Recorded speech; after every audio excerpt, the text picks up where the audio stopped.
चुप। हेलो दोस्तों, नमस्कार। मैं सुरेंद्र कुमार, आपके अपने चैनल SKP मैथ में आप लोगों का स्वागत है।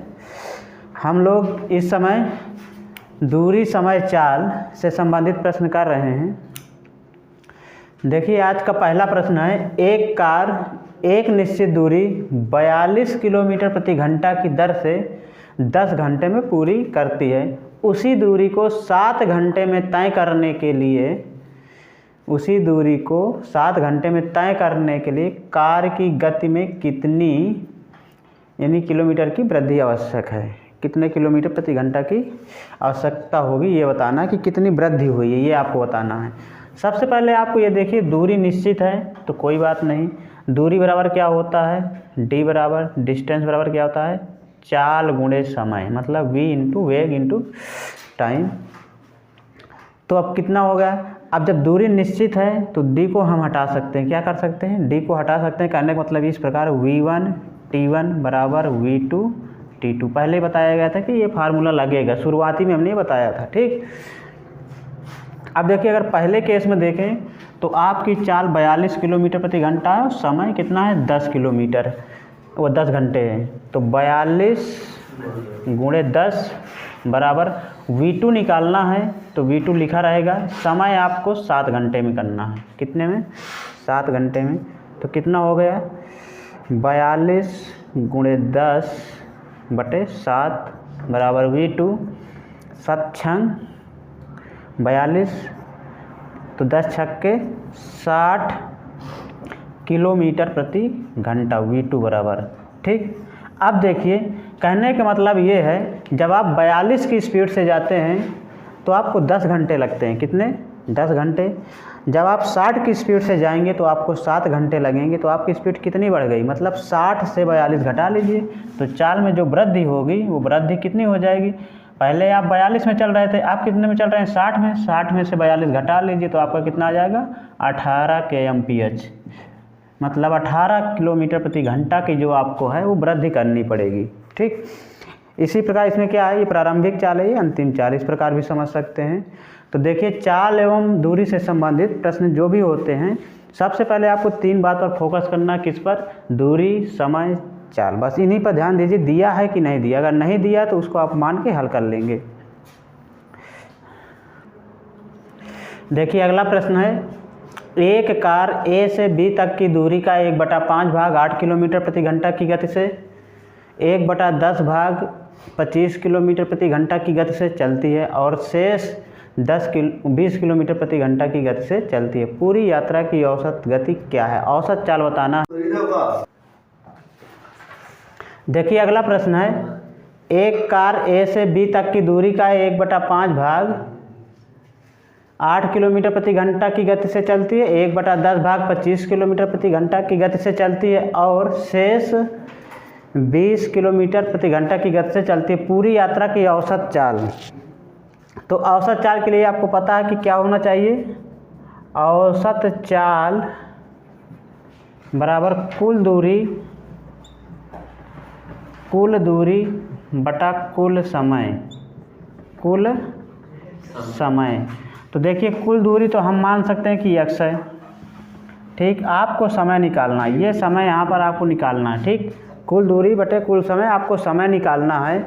देखिए, यहाँ पर समझते हैं आरेख की सहायता से। A से B तक है, 3 भागों में दूरी है। एक है 1/5 मतलब x/5, एक है 1/10 मतलब x/10, और दूसरा जो शेष बच रहा है मतलब x से x/5 और x/10 घटा देंगे तो कितना आ जाएगा, यहाँ पर 7x/10 आ जाएगा, ठीक।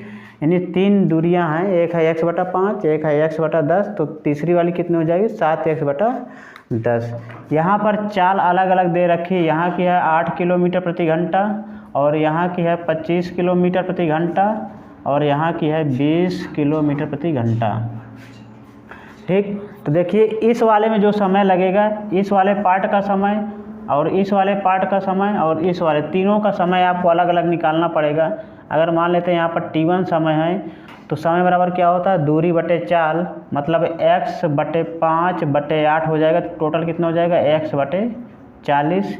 इसी प्रकार इसमें करेंगे, T2 निकालना होगा तो दूरी बटे चाल करेंगे तो दूरी आपका x बटे 10 और चाल 25 है, तो कितना हो जाएगा, T2 बराबर x बटा 250। और यहाँ पर T3 अगर इसी प्रकार निकालेंगे तो कितना हो जाएगा, 7x बटे 10 बटे 20 कर लेंगे तो 7x बटे 200 आ जाएगा, 20 दहमा 200, इसका गुणा हो जाएगा। ठीक, अब अपने पास देखिए कुल दूरी पता है, कुल समय भी हम निकालेंगे, T1 T2 T3 में तीनों को जोड़ना है। तो देखिए कुल दूरी आपके पास रहेगी x, कुल समय पहला समय मिला x बटे 40, दूसरा समय मिला x बटे 250 और तीसरा समय मिला 7x बटा 200। ठीक, देखिए नीचे का हल्का लीजिए पहले, अगर यहाँ का एलसीएम लिया जाएगा, देखिए x बटा 40, x बटे 250, 7x बटे 200, 40 250 200 का एलसीएम लेंगे तो 1000 आ जाएगा। हल करेंगे तो यहाँ से कितना आ जाएगा, 25x और यहाँ पर आ जाएगा 250, मतलब 4 गुना हो जाएगा और यहाँ पर 5 सते 35x और ऊपर x, ये वाला यहाँ पर 1000 इसके साथ गुणा हो जाएगा। इसको यहाँ से जोड़ लेंगे, 25 और 35 कितना हो गया, 40 20 60 और 4 64 कितना हो जाएगा, मतलब 1000x बटे 64x। x से x कैंसिल हो जाएगा और फिर इसको 8 से काटना हो काट लीजिए, 8 अठाई 64। ठीक, फिर 8 इकन्ने 8, 8 इकन्ने 8, 20 हो गया, 8 दूना 16, 8 पंच 40, 125 बटे 8। अब 8 से भाग देंगे तो 8 इकन्ने 8 कितना हो गया, यहाँ पर 4 हो जाएगा, 8 पंच 40, मतलब 15 वाला सही हो रहा है, 15.625 किलोमीटर प्रति आवर। देखिए औसत चाल में जब 3 चालें दी रहेंगी तो थोड़ा लंबा हो जाता है, 2 वाले में सरल रहता है, लेकिन आपको निकालना इसी विधि से होगा। आपका ऑप्शन डी सही हो जाएगा। देखिए अगला प्रश्न है, एक बस 3 किलोमीटर लंबे 4 खंड क्रमशः 20 किलोमीटर प्रति घंटा, 10 किलोमीटर, 30, 60 किलोमीटर की गति से पार करती है, तो बस की औसत गति क्या है। देखिए कैसे लगाएंगे इसको, कैसे करें परीक्षा। देखिए फिर औसत चाल का, लेकिन अब की बार जो चाल हमारी 4 दे गई हैं, कितनी, तो औसत चाल बराबर क्या होता है, औसत चाल बराबर कुल दूरी बटे कुल समय, बस एक ही सूत्र है, कुल समय। देखिए कुल दूरी आपको कितनी दे रखी है, 3, समय आपको फिर निकालना है, क्या निकालना है, समय फिर निकालना है।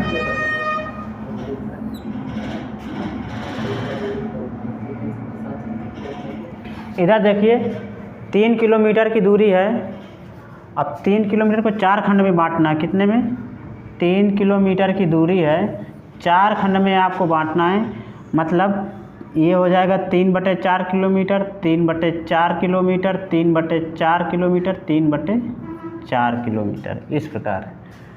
ठीक, 3/4 3/4 3/4 3/4, मतलब 4 हिस्सा में बांट गए, 3 को 4 हिस्सा में बांटना है। ठीक, तो हर दूरी समान है, तो कुल दूरी बटे कुल समय, दूरी आपको 3 ही रहेगी, समय निकालना है आपको। अगर यहाँ पर समय निकाला जाए, देखिए चाल यहाँ पर दे रखा, पहले वाले में 10 किलोमीटर प्रति घंटा, यहाँ पर 20 किलोमीटर प्रति घंटा और यहाँ पर 30 किलोमीटर प्रति घंटा और यहाँ पर 60 किलोमीटर प्रति घंटा। आपको समय निकालना है, तो समय बराबर क्या होता है, दूरी बटे चाल, दूरी बटे चाल, दूरी बटे चाल, दूरी बटे चाल, इस प्रकार करना है।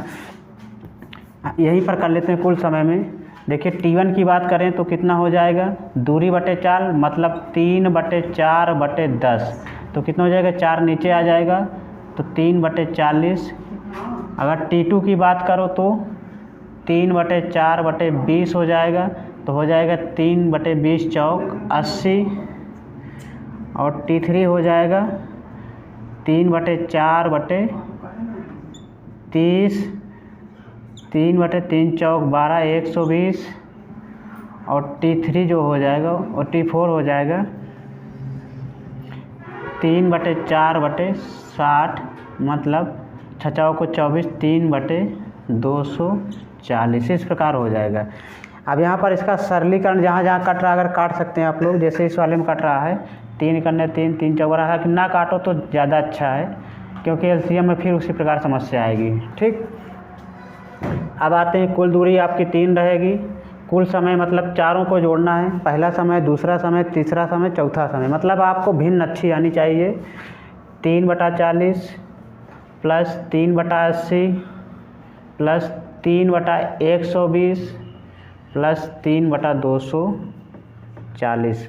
देखिए अगर इनका सभी का एलसीएम लिया जाए तो कितना आ जाएगा, 3/40, 80, 120, 240 का एलसीएम लेंगे तो 240 ही रहेगा। यहाँ से 40 का भाग 240 में देंगे तो 4 छंग 24 मतलब 6 का गुणा होगा तो 6 त्रिक 18, इसमें 8 त्रिक 24 मतलब 3 का गुणा होगा तो 3 त्रिक का 9, यहाँ पर 2 बार हो जाएगा तो 2 3 6 और यहाँ पर 3 का 3 ही रहेगा। अब ये 120 ऊपर पहुँचेगा तो कितना हो जाएगा, 3 गुणे 240, इनको जोड़ लीजिए, 18 9 27, 18 9 27, 3 30, 6 36, 36 हो गया। 3 से काट लीजिए, 1 2 12 2 9 24, कितना आ रहा है, 20 वाला है क्या, 20 किलोमीटर प्रति घंटा। देखिए इन सवालों में जब चाल क्या है आपकी बराबर दी जरूर है, लेकिन जब 4 चालें हो जाती हैं तो आप सूत्र या ट्रिक से जल्दी नहीं लगा सकते हैं, आपको यही नियम अपनाना पड़ेगा। थोड़ा क्या है, कैलकुलेशन बढ़ जाता है और कुछ नहीं, कैलकुलेशन बढ़ेगा सवाल आ जाएगा, थोड़ा समय ज़रूर लगेगा लेकिन सवाल गलत नहीं होगा। देखिए अगला प्रश्न है, एक ट्रक 1 मिनट में 550 मीटर की दूरी तय करता है, बस 3/4 घंटे में 33 किलोमीटर की दूरी तय करती है, उनकी गति का अनुपात बताइए। तो गति का अनुपात बताना है, मतलब ट्रक पहले है तो ट्रक ऊपर रहेगा, मतलब ट्रक की चाल बटे बस की चाल, बस की चाल। अच्छा चाल निकालना तो चाल बराबर क्या होता है, दूरी बटे समय, तो दूरी है आपकी इसमें 550 मीटर है बटे समय 1 मिनट दिया है इसको तो 60 सेकंड कर लेंगे। ठीक, उसके बाद बस की बात करते हैं, किलोमीटर घंटा में दिया, कोई दिक्कत नहीं। कितने में हो गया, देखिए दूरी है 33 किलोमीटर और ये घंटे में है 3/4 आवर। ठीक, जो यूनिट जो दी गई है उसको आपको पूरा लिखना होगा, ठीक, नहीं तो फिर सवाल हो जाएगा गलत। इस प्रकार करेंगे। अब देखिए 0 से 0 यहाँ पर कैंसिल कर लेंगे तो हो जाएगा 55/6 मीटर पर सेकेंड ऊपर के बाद, और नीचे वाले में 3 से इसको काट लेंगे तो 11 आ जाएगा और ये 4 ऊपर पहुँच जाएगा तो 11 चौक 44 हो जाएगा। 44 ये किलोमीटर प्रति घंटा में है, इसको छोटा बनाना है, मीटर प्रति सेकंड में कर लीजिए। मीटर में करने के लिए 5/18 कर लेंगे तो देखेंगे यहाँ से 2 से काट लीजिए तो 22 आ जाएगा, यहाँ पर 9 आ जाएगा। तो यहाँ पर हो जाएगा देखिए 55/6 और ये 22 पंचे 110/9, इस तरह गुणा कर लेंगे तो कितना हो जाएगा, 55 गुणा 9/6 गुणा 110।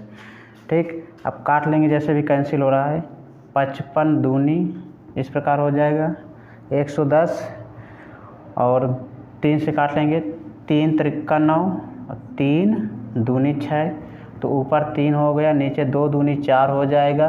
तो अनुपात आपका आ गया 3:4। तो ऑप्शन आपका सी सही हो जाएगा। ऑप्शन कौन सा सही हो जाएगा, सी। देखिए कैलकुलेशन में आपको केवल ये ध्यान देना है, यूनिट का सबसे ज़्यादा, देखिए दूरी चाल वाले में सबसे ज़्यादा आपको यूनिट का ध्यान देना है कि जहाँ पर मीटर पर सेकंड हो वहाँ पर मीटर पर सेकंड में ही रखना। किलोमीटर घंटा तो 1 यूनिट में, देखिए यहाँ पर मीटर पर सेकंड था, यहाँ किलोमीटर प्रति घंटा था, तो यहाँ पर हमने मीटर पर सेकंड में चेंज कर लिया, यहाँ पर मीटर पर सेकंड लिख लीजिए। तो मीटर प्रति सेकंड क्या हो जाएगा, कैंसिल हो जाएगा। तो सेम यूनिट में आ जाएगा। अगर नहीं आप लिखते गलत कर देते तो फिर आपका आंसर मैच नहीं होता। देखिए अगला प्रश्न है, 3 कारों की गति 1:3:5 के अनुपात में हैं। इन कारों की समान दूरी तय करने के लिए गए समय का अनुपात क्या होगा। तो चैप्टर के शुरुआती में यह बताया गया था कि समय जो है वो चाल के क्या होता है, व्युत्क्रमानुपाती होता है, या चाल समय के व्युत्क्रमानुपाती होती है। कहने का मतलब चाल इन्वर्सली प्रोपोर्शनल किसके होता है, समय के। चाल समय के व्युत्क्रमानुपाती होता है। अब यहाँ पर मतलब ये है कि गति दे रखी है, मतलब चाल दे रखी है। चाल आपकी क्या है, 1:3:5 है। तो जो समय वाला होगा वो समय उल्टा होगा। व्युत्क्रमानुपाती का मतलब क्या होता है, उल्टा करना। क्या करना, उल्टा करना। तो कितना हो जाएगा, 1 को उल्टा करेंगे तो 1/1 होगा। ठीक, 1/1 लिख लीजिए। इसका उल्टा करेंगे तो 1/3 हो जाएगा। इसका उल्टा करेंगे तो 1/5 हो जाएगा। इस प्रकार समझ लीजिए, चाल और समय हमेशा एक दूसरे के व्युत्क्रमानुपाती होते हैं, मतलब उल्टे होते हैं। ठीक, तो 1 का उल्टा 1/1, 3 का उल्टा 1/3, 5 का उल्टा 1/5। ठीक, अब हमें समय का अनुपात ही पूछा गया है, जो दिया गया है किसका पूछा गया है, समय का अनुपात। तो कैसे लगाएंगे इसको, अब देखिए 1, 3, 5 के एलसीएम लेंगे तो 15 हो जाएगा। कितना हो जाएगा, 15। यानी आपको हर को कैंसिल करना, तो 15 का ऊपर नीचे गुणा करा देंगे, 15 गुणे 1 कर देंगे। ठीक, 15। यहाँ पर अनुपाते जितना एलसीएम आएगा, ये जो 15 आ रहा है किसका है, 1, 3, 5 का एलसीएम कितना हो जाएगा, 15। ठीक, 15 का ऊपर नीचे गुणा करा देंगे। कहने का मतलब ये है, यानी आपको एलसीएम जब इसमें करेंगे तो 15 आ जाएगा 1। ठीक, इसमें कितने का गुणा किया जाए कि 15 आ जाए, तो 5 का गुणा करा देंगे, तो 5 5 3 15। इसमें कितने का गुणा करना होगा, 3 का, तो 3/15 इस प्रकार। ठीक, तो 15 नीचे आ जाएगा, कैंसिल हो जाएगा, तो कितना हो जाएगा, 15:5:3। आपका ऑप्शन सही हो जाएगा सी नंबर। कौन सा, सी। लेकिन कुछ लोग, हमको लगता है गलती सबसे पहले ये वाले में जाएंगे, 5:3, क्योंकि उनको पता होता, क्या पता होता है कि भैया समय जो है चाल के व्युत्क्रमानुपाती होता है। तो कहीं भैया 1, 3, 5 है तो कह दो 5, 3, 1 उल्टा, और जहाँ 5, 3, 1 करो तो वहाँ 3, 2, 5 हो गया। ठीक, देखिए अगला प्रश्न है, 2 ट्रेनों की चालों का अनुपात 2:5 है। यदि पहली ट्रेन 5 घंटे में 350 किलोमीटर जाती है तो दोनों ट्रेनों की चालों का योगफल बताइए। हालांकि चाल का अनुपात दे रखा है, आपको निकालना है, फिर भी चालों का अनुपात निकालना है। तो सबसे पहले देखिए, इनका पहली ट्रेन मान लीजिए एक ए है एक बी है। एक ही चाल मान लेते हैं 2x है, दूसरे वाले की कितनी है, 5x है, कितनी है। ठीक, और अगर पहली वाले की बात करें, चाल माना हम लोगों ने, क्या माना, चाल 2x और 5x। आप देखिए पहले वाले का दे रखा 5 घंटे में 3 किलोमीटर जाती है, वो 350 किलोमीटर जाती है। तो चाल बराबर क्या होता है, दूरी बटे समय। तो चाल आपकी कितनी है, 2x, दूरी कितनी है 350, और समय है 5 घंटे। तो x की वैल्यू क्या आ जाएगी, 350, ये इधर 2 पंचे 10 हो जाएगा, 1 0 से 1 0 कट गया, कितना हो गया, 35 किलोमीटर प्रति घंटा। जब x की वैल्यू 35 आ रही है, 35 किलोमीटर प्रति घंटा, तो 2x की वैल्यू कितनी होगी, तो a कितना हो गया, 2x है, तो 2 गुणे 35 मतलब 35 दूना 70 किलोमीटर प्रति घंटा।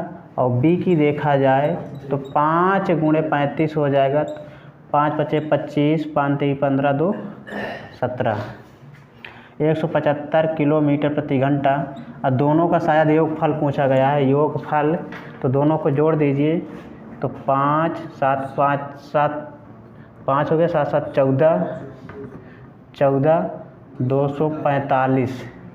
ऑप्शन में नहीं है। 5 7 7 14 245 किलोमीटर प्रति घंटा। सवाल आपका सही है। ठीक, 5 2 7 7 5 35 17 21 3 24 सही है, सवाल सही है।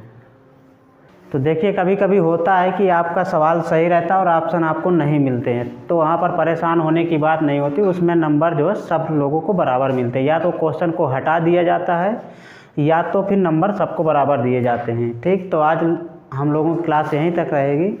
अगर आप लोग हमारे चैनल में नए हैं तो चैनल को सब्सक्राइब कर लीजिए, अपने दोस्तों में शेयर कर लीजिए और आप लोग पढ़ते रहिए। बस हम यही कहेंगे, आप लोग पढ़ते रहिए।